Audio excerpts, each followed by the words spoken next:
Halo, perkenalkan kami dari kelompok 9. Kami di sini ingin membahas tentang masa pemerintahan pada era Pak Habibie. Sebelum itu, kami ingin memperkenalkan diri terlebih dahulu. Perkenalkan, nama saya Aslan Saparo, absen 6. Nama saya Julio Pradipanandika, nomor absen 18. Nama saya Michael Bima Kurniadi, absen 20. Gimana Pak? Jadi gini, kan dari masa Pak Soeharto kan digulingkan atau dilengsarkan oleh mahasiswa, sehingga wakil presidennya itu, yaitu Pak Habibie, harus diangkat menjadi presiden. Di masa Pak Habibie itu kan juga harus ada yang namanya kebijakan-kebijakan. Ya, kebijakan yang pertama itu adalah pembentukan menteri-menteri atau kabinet-kabinet. Kabinet di era Pak Habibie itu ada 36, terdiri dari 4 menteri koordinator, 20 menteri departemen, dan 12 menteri yang lainnya. Kabinet Reformasi Pembangunan itu terdiri dari elemen-elemen kekuatan politik seperti ABRI, partai yaitu Golkar, PDI, dan P3, dan juga dari orang-orang pintar yang lainnya. Pada sidang pertama di Pak Habibie pada tanggal 25 Mei 1998, Pak Habibie memberikan pengarahan untuk melakukan perbaikan ekonomi dan juga ingin menyediakan bahan pangan dan juga ingin memutar kembali ekonomi yang ada di Indonesia. Dalam sidang pertama kabinet Pak Habibie juga, Pak Habibie memerintahkan departemen-departemen khusus untuk mengambil tindakan secepatnya pada era reformasi ini. Itu adalah kebijakan Pak Habibie yang pertama. Untuk kebijakan Pak Habibie yang kedua yaitu adanya sidang istimewa MPR tahun 98. Pada tanggal 10 sampai 13 November 1998, MPR mengadakan sidang istimewa dan memutuskan ketetapan-ketetapan itu.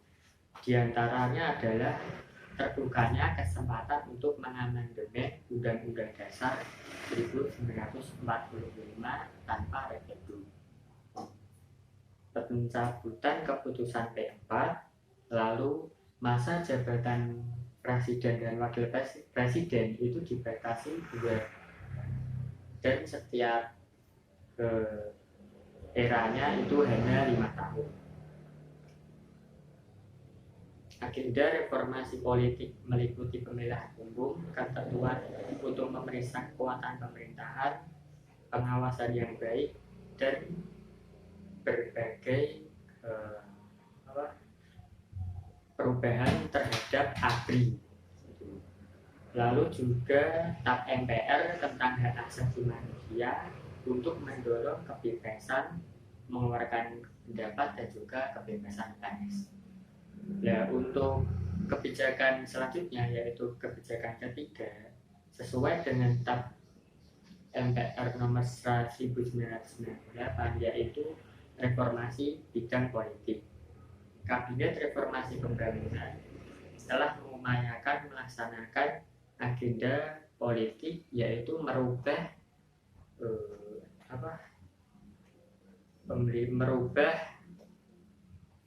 kebijakan dari pemerintahan masa lalu, yaitu sebagai berikut: diberlakukannya otonomi daerah yang lebih demokratis, kebebasan berpolitik, dan juga pencabutan ketetapan surat izin terbit untuk kebebasan pers. dalam hal untuk menghindari kekuasaan yang otoriter, kekuasaannya dibatasi jabatan presiden yaitu 2 kali saja dalam waktu 5 tahun. Pelaksanaan pemilu tahun 1999. Pada pemilu tahun tersebut dapat dikatakan sebagai salah satu hasil terpenting dan hanya dapat dicapai oleh Habibie pada masa kepresidenannya. Nah, pada tahun tersebut, pemilu tersebut dapat diikuti oleh multi partai atau sekitar 48 partai politik. Hal ini memungkinkan adanya kebebasan untuk mendirikan partai politik dan pelaksanaannya dapat dikatakan sesuai dengan jadwal, yaitu pada tanggal 7 Juni 1999. Berdasarkan laporan Komisi Pemilihan Umum atau KPU, tercatat hanya 19 orang meninggal semasa kampanye. Bahkan jumlahnya jauh lebih sedikit dibandingkan pada pemilu tahun 1997, yakni sekitar 327 korban, meskipun hanya diikuti oleh 3 partai. Nah, pada pemilu tersebut terdapat 5 kontestan yang berhasil memenangkannya, yakni PDIP dengan perolehan 153 kursi, Golkar 110 kursi, PKB 41 kursi, P3 48 kursi, serta PAN 34 kursi. Pelaksanaan referendum Timur Timur. Sebuah peristiwa penting terjadi pada masa pemerintahan Presiden B.J. Habibie, yakni diadakannya referendum bagi rakyat Timur Timur untuk menyelesaikan permasalahan Timur Timur yang merupakan warisan dari pemerintahan Soeharto. Di berbagai forum internasional, posisi Indonesia selalu dipojokkan, dan Indonesia harus menghadapi kenyataan bahwa Indonesia harus memulihkan citra dan nama baiknya, dan tidak memiliki pilihan lain selain kecuali berupaya menyelesaikan masalah Timur Timur dengan cara-cara yang dapat diterima oleh masyarakat internasional. Bagi Indonesia, ada lebih baik menyelesaikan masalah Timur Timur secara tuntas, dan terdapat opsi di mana jika mayoritas rakyat Timur Timur menolak otonomi luas dalam sebuah jajak pendapat, maka adalah wajar dan bijaksana. Dan jika pemerintah mengusulkan opsi kedua kepada sidang umum MPR, yaitu mempertimbangkan pemisahan Timur Timur dari NKRI secara damai dan terhormat.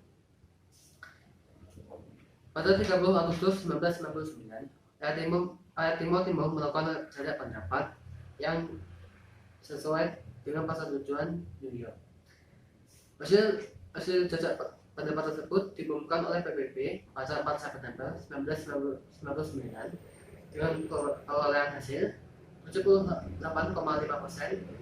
menyatakan menolak dan sisanya menerima.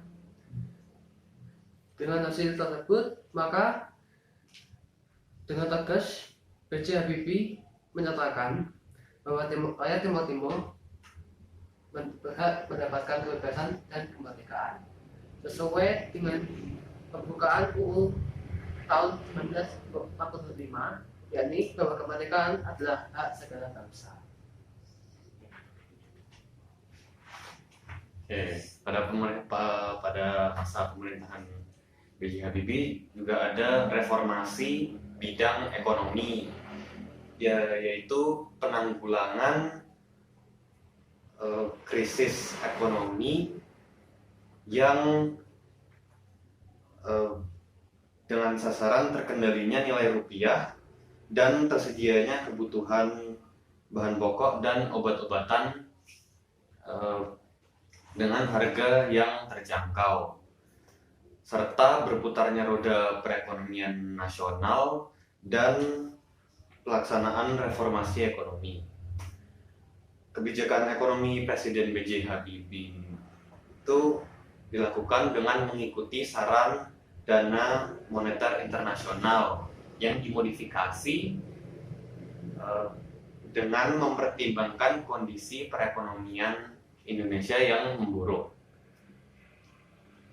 Reformasi ekonomi mempunyai 3 tujuan, yaitu merestrukturisasi dan memperkuat sektor keuangan dan perbankan, memperkuat basis sektor real ekonomi, dan menyediakan jaringan pengaman sosial. Secara perlahan, Presiden B.J. Habibie berhasil membawa ekonomi Indonesia ke arah yang baik. Setelah itu ada reformasi bidang hukum yang diarahkan untuk menanggulangi krisis dan melaksanakan agenda reformasi di bidang hukum yang sekaligus dimaksudkan untuk menunjang upaya reformasi di bidang ekonomi, politik, sosial, dan budaya. Untuk meningkatkan kinerja aparatur penegak hukum, organisasi kepolisian telah dikembangkan keadaannya sehingga terpisah dari Tentara Nasional Indonesia. Dengan demikian, fungsi kepolisian negara dapat lebih terkait ke dalam kerangka sistem penegakan hukum. Presiden B.J. Habibie menurut dia Undang-Undang 45 perlu disempurnakan sehingga sesuai dengan kebutuhan zaman. Penyempurnaan Undang-Undang Dasar dipandang penting untuk menjamin agar pemerintahan di masa-masa yang akan datang semakin mengembangkan sesuai dengan semangat demokrasi dan tuntutan ke arah perwujudan masyarakat madani yang dicita-citakan. Untuk itu, pada era pemerintahan B.J. Habibie, ketetapan MPR nomor 11 1978 mengenai keharusan dilakukannya referendum terlebih dahulu sebelum diperlakukannya amandemen terhadap Undang-Undang Dasar dicabut. Itulah masa era di zaman Pak Habibie. Sekian dari kelompok kami. Terima kasih. Terima kasih.